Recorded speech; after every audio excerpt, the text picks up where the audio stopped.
All right, let's dive into a really fascinating part of World War II.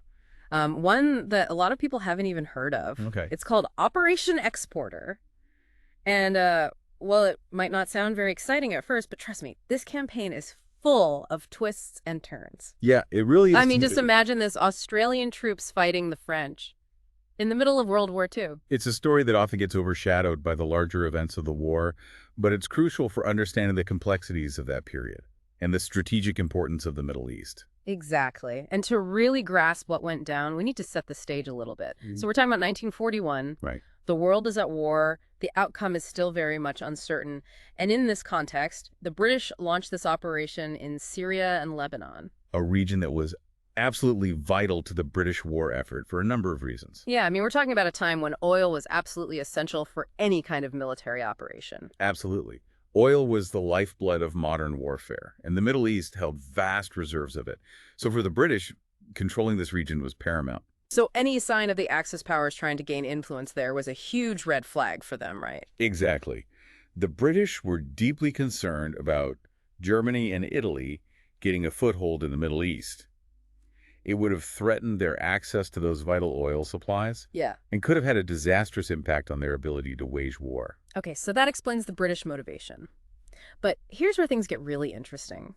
The enemy they were facing wasn't exactly a traditional foe. Yeah, this is where the whole Vichy France situation comes in. Right, because it wasn't like they were fighting the French resistance or something. No, not at all. This was a clash with the forces of Vichy France, which is a very different entity. Okay, so for our listeners who might not be familiar with this, can you give us a quick rundown of what Vichy France was all about? All right, so imagine this France has fallen to the Nazis in 1940. Yeah, The country is basically divided. The north is occupied by Germany, right. and the south, well, the south remains technically independent, but it's under heavy German influence. This is what becomes known as Vichy France. Okay, so they had their own government and military, but they were essentially puppets of the Nazis. It was a very complicated situation, to be honest. Yeah, The Vichy government was trying to walk a tightrope, I bet. trying to maintain some semblance of French sovereignty while also collaborating with the Germans to a certain extent. Yeah, it sounds like an impossible balancing act. It was. And this is where the Paris Protocols come in. Ah, yes. The agreements that gave Germany access to military facilities in Vichy-controlled territories. Precisely. And this included Syria, which is where Operation Exporter took place. So the British were essentially fighting the French, who were sort of allied with the Germans. It's mind-boggling. It was a tangled web of alliances and motivations for sure. So who is the main figure pushing for these agreements on the Vichy side? Well, a key figure was Admiral Darlan. He was a powerful figure in the Vichy government, and he had a deep distrust of the British. Oh, really? Why was that? Well, there were a few reasons. Mm. One factor was the British Navy's seizure of French ships the previous year. Oh, I see. So there was some bad blood there. Definitely Darlan saw this as a betrayal, and it fueled his Anglophobia. So you could say he had a bit of a vendetta against the British. Well, it wasn't just personal animosity. There were also strategic considerations at play. The Germans were dangling some pretty tempting incentives in front of the Vichy government. Like what? Things like the release of French prisoners of war. Ah, so they were playing on Vichy's fears and anxieties. Exactly. They were also stoking fears of a British takeover of Syria and Lebanon. They framed their own involvement as a way for France to maintain some control in the region. So it sounds like the Vichy French were stuck between a rock and a hard place. They were caught in a very difficult position. On the one hand, they were still technically allied with Britain. On the other hand, they were facing pressure from the Germans and saw an opportunity to assert French influence in the Middle East. It's a classic case of being stuck in the middle of a power struggle. Absolutely. And the Germans were more than happy to exploit this situation. They knew that chaos and instability in the region would ultimately benefit them. Okay, so we've got the stage set for a clash between the British and the Vichy French. But I'm curious, did the British really grasp the kind of fight they were getting into? Did they accurately assess the strength of the Vichy forces in Syria and Lebanon? That's a crucial question, and to be honest, it highlights a major miscalculation on the part of the British. Uh-oh. They went into this operation thinking it would be a quick and decisive victory. I have a feeling it wasn't. You're right about that. Yeah. They drastically underestimated the strength and resolve of the Vichy forces in the region. Really? How so? What kind of military presence did the Vichy French actually have? Well, they had a surprisingly robust force in Syria and Lebanon, around 35,000 troops. Wow, that's not a small force. Not at all. And it included units from the legendary French Foreign Legion. Oh, wow. They were equipped with tanks, artillery, and aircraft. They were ready to put up a fight. So, how did the British get it so wrong? Why did they underestimate their enemy so badly? Well, there were a few factors at play. Part of it was simply a lack of reliable information on the ground. They hadn't been paying close enough attention to the buildup of Vichy forces in the region. So, an intelligence failure. You could say that. But there was also an element of wishful thinking involved. Oh, I see. Some within the British command were really hoping that the Vichy French would either surrender without a fight or offer only token resistance. Ah, so they let their hopes cloud their judgment. It happens. And in this case, it would have serious consequences. But before we jump into the actual fighting, I think it's important to understand the political pressures that led to this campaign. Yeah, that's a good point. It wasn't just a matter of military strategy. There were political considerations as well, right? Absolutely. Churchill and other political figures were pushing for action in Syria, even though some military leaders had expressed reservations. Really? What were they worried about? Well, some of them were acutely aware of the logistical challenges Yeah. and the potential for a protracted campaign. They knew that the terrain in Syria and Lebanon was difficult. The climate was harsh. And the Vichy French were likely to fight tenaciously. But their concerns were ultimately overruled. It sounds like a recipe for disaster, a clash between political ambition and military pragmatism. Exactly. Yeah. And the consequences of this miscalculation would soon become all too clear as Operation Exporter unfolded. This is getting interesting. Now I really want to hear about what happened when the fighting actually began. All right, well, let's dive into that next. Yeah, let's do it. Okay, so we've established that the British maybe weren't totally prepared for the fight they were getting into when they launched Operation Exporter. Yeah, underestimating their opponent was definitely a factor. So I'm really curious to hear how the campaign actually unfolded. How did they actually approach this invasion? Well, they went for a multi-pronged attack, trying to overwhelm the Vichy French defenses. So attacking from multiple directions. Exactly. They had forces advancing from Palestine in the south, troops pushing westward from Iraq in the east, and even commandos conducting raids from Cyprus. Wow, that sounds incredibly complicated, especially given the terrain you mentioned earlier. It definitely was a logistical nightmare, to say the least. The terrain in Syria and Lebanon is just brutal, hot, dry, and mountainous. Yeah, not exactly ideal for swift military maneuvers. Not at all. And to make things even more challenging, the British were working with a really diverse array of troops. I mean, you had Australians, Indians, British, and even Free French units fighting against their own countrymen. Yeah, it was a real mixed bag. Keeping everyone on the same page and coordinating their movements was no small feat. Absolutely. So let's focus on the southern front for a moment. You mentioned that the Australians were heavily involved there, pushing up from Palestine. What were their primary objectives? Their main goal was to capture Beirut, the key port city in Lebanon. Makes sense. Strategically vital. Absolutely. Controlling Beirut would give the Allies a major advantage in the region. But the Australians faced fierce resistance from the Vichy French, particularly along the Litani River. Oh, wow. So some really intense fighting there. Yeah, it was brutal. Both sides suffered heavy casualties. The battles along the Litani River were some of the toughest of the entire campaign. It's just incredible to think about those Australian troops battling the French in the middle of this global conflict. It's one of those historical quirks that really makes you think about how intertwined everything was. Absolutely. So what about the naval aspect of the campaign? You mentioned earlier that the Vichy French had a small naval presence in the region. Did they see any significant action? While the sea wasn't the main focus of the operation, there were some notable naval skirmishes. The Vichy French had a couple of destroyers and some smaller vessels in the eastern Mediterranean. And they weren't afraid to use them. Not at all. They engaged the British whenever they had the opportunity. Yeah. For instance, there was this encounter between the French destroyer Guépard and a British flotilla. Oh, wow. A destroyer versus a whole flotilla. Yeah, it was a pretty intense clash. And there were several other incidents like that as well. So even though the naval battles were smaller in scale, they still played an important role in the overall campaign. Absolutely. They highlighted the challenges of maintaining control of the seas in a complex conflict like this. And speaking of naval engagements, there's one that really stands out. Oh, which one? The sinking of the French destroyer Chevalier Paul. It was attempting to deliver ammunition from France to the Vichy forces in Lebanon. So trying to reinforce their troops. Yeah, but it was intercepted and sunk by British torpedo bombers. It was a real blow to the Vichy French. Yeah, I can imagine losing a destroyer like that would have been a significant setback. It was. It highlighted the vulnerability of their supply lines and the growing strength of the British air power. Okay, so we've touched on the southern and the naval fronts. Now, what about the eastern front, where the Indian troops were pushing westward from Iraq? That front was absolutely crucial for a couple of reasons. Okay, let's see. Firstly, the British wanted to secure the oil pipeline that ran from Iraq to the Mediterranean coast. Right, those vital oil supplies. Exactly. They had to protect that pipeline at all costs. It makes sense.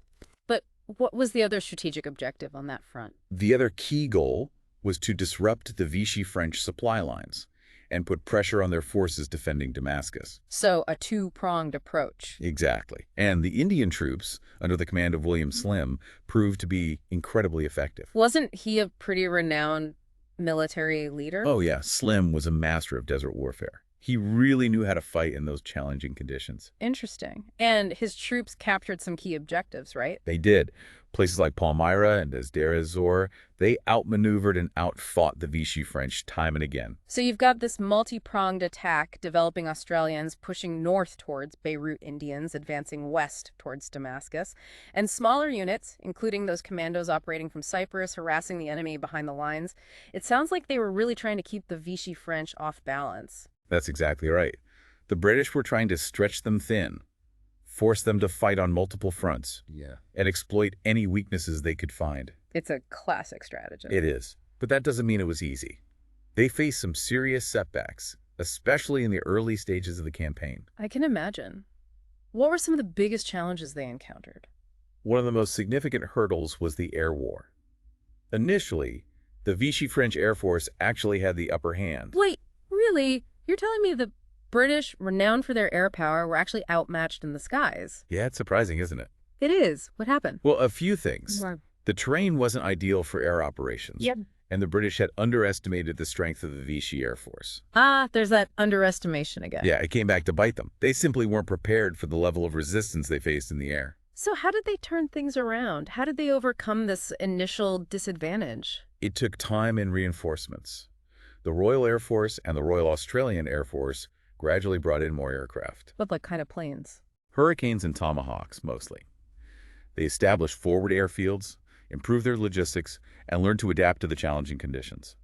So basically a slow and steady process. Yeah, it wasn't an overnight fix, but they eventually gained the upper hand. Are there any particular air battles that stand out as turning points? Oh, absolutely. There's a fantastic story about a group of Australian Tomahawk pilots. Really? Tell me more. They were from Number 3 Squadron, RAAF, and they were on a patrol near Homs when they encountered a group of Vichy Douai teen fighters. So head-to-head combat. Yeah, it was a furious dogfight. Yeah. And the Australians displayed incredible skill and aggression. They ended up shooting down at least 4 of the French fighters, and possibly more, without losing a single plane of their own. Wow, that's amazing. It was a decisive victory and a major morale booster for the Allies. I bet. So the Allies eventually gained control of the skies. But I imagine the ground war continued to be a tough slog. It did. It was a real battle of attrition. So how did those major pushes towards Beirut and Damascus ultimately play out? All right, so last we left off, the Allies were starting to gain the upper hand in the air, but the ground fighting was still pretty brutal. Yeah, it was. It really dragged on. So tell me, how did those final pushes towards Beirut and Damascus actually go? What happened? Well, it was a real slog, to be honest. Yeah. The Allies faced some tough resistance, Yeah, but they just kept pressing forward. The Australians, under General Laverack, they fought their way through some really difficult terrain, and eventually they reached the outskirts of Beirut. Yeah. Meanwhile, over on the Eastern Front, General Slim and his Indian troops, they just kept pushing westward, tightening the noose around Damascus. So it sounds like it was a real war of attrition. Absolutely. Both sides just grinding each other down. So what finally broke the stalemate? What led to the end of the fighting? Well, things really came to a head in early July 1941, Okay. with the Australians about to enter Beirut, and the overall situation looking pretty grim for the Vichy French. They finally decided to call it quits. They requested an armistice on July 10th. Ah, so they finally threw in the towel. I bet the British were relieved. Oh, absolutely. They were happy to see the fighting come to an end. Makes sense, even if it hadn't exactly been the quick and easy victory they'd hoped for. Right. But it wasn't quite a straightforward surrender either. Really? What do you mean? Well, the armistice they signed on July 14th, Mm-hmm. it had some pretty interesting terms. Oh, I see. So the Vichy French didn't have to completely give up control of Syria and Lebanon. No, not entirely. Right. The terms were actually quite complex. Okay, so what were some of the key points? Well, for one thing, the Vichy French were allowed to keep some of their forces in the region. Interesting. So they didn't have to completely withdraw. Right. But they did have to hand over control of some key strategic locations to the British. I bet. Like what? Well, those vital air and naval bases we talked about earlier. Ah, right. So even though it wasn't a complete victory, the British still achieved their main objectives. Yeah, pretty much. They secured their interests in the region and prevented the Axis powers from gaining a foothold. So a strategic win, even if it wasn't a total military triumph. Exactly. But what about the Vichy French personnel who didn't want to stay under the armistice terms? What happened to them? Yeah, good point. What happened to those who didn't want to be part of the new arrangement? Well, the armistice actually allowed any Vichy personnel who wanted to join the Free French. Oh, wow. So they had a choice to make. They did. And thousands of them actually took that opportunity. Really? Yeah, they saw what was happening I bet. and decided to continue fighting against the Nazis, but this time alongside the Allies. Wow, that's incredible. It adds a whole other layer of complexity to this story. It does. It shows just how much was at stake for individuals caught up in this conflict. Absolutely. So, looking back now, what would you say was the most significant consequence of Operation Exporter? How did it actually impact the course of World War II? That's a really great question. And honestly, it's one that historians still debate. On the one hand, it might seem like a relatively small operation Yeah. compared to the massive battles happening in Europe and the Pacific. Right. It wasn't exactly D-Day or anything. Exactly. But that doesn't mean it didn't have an impact. I agree. It must have had some kind of lasting effect, right? Definitely. While it might not have been a major turning point like some other battles, it definitely had some important strategic consequences. Like what? Well, by securing Syria and Lebanon, Right. the British eliminated a potential threat to their supply lines in the Middle East. Right. Crucial for their war effort. Absolutely. Yeah. Plus, they gained valuable air and naval bases. Which they could use to project power in the region. Exactly. And I think it also sent a pretty clear message to the Axis powers. Oh, I see. It showed that the Allies were willing to fight anywhere, even in seemingly less important areas. To protect their interests. Precisely. Yeah, I can see how that would have been a blow to Axis morale. It showed that the Allies were determined and that they weren't going to back down. Exactly. And It's also important to remember the human cost of this campaign. Oh, absolutely. We can't forget about the soldiers who fought and died in this often forgotten corner of the war. You're right. Thousands of soldiers were killed or wounded on both sides. Yeah. And many more endured incredible hardship and suffering. It's a sobering reminder that even in seemingly smaller conflicts, war exacts a terrible toll. It does. And we should never forget the sacrifices that were made. Well said. And I think that's a great note to end on. This deep dive into Operation Exporter has been incredibly fascinating and thought-provoking. I agree. It's a perfect example of how history is full of these amazing stories that often get overlooked. Absolutely. And I think it's so important to keep exploring these lesser-known events. Exactly, because they can teach us so much about the complexities of the past and help us understand the world we live in today. I couldn't agree more. So to our listeners, keep diving deep, keep asking questions, and keep uncovering those hidden gems of history. That's what it's all about. And if you have any thoughts or questions about Operation Exporter, Yeah. we'd love to hear from you. Absolutely. Share your insights, your perspectives, and any further reading you might recommend online. Until next time, keep exploring.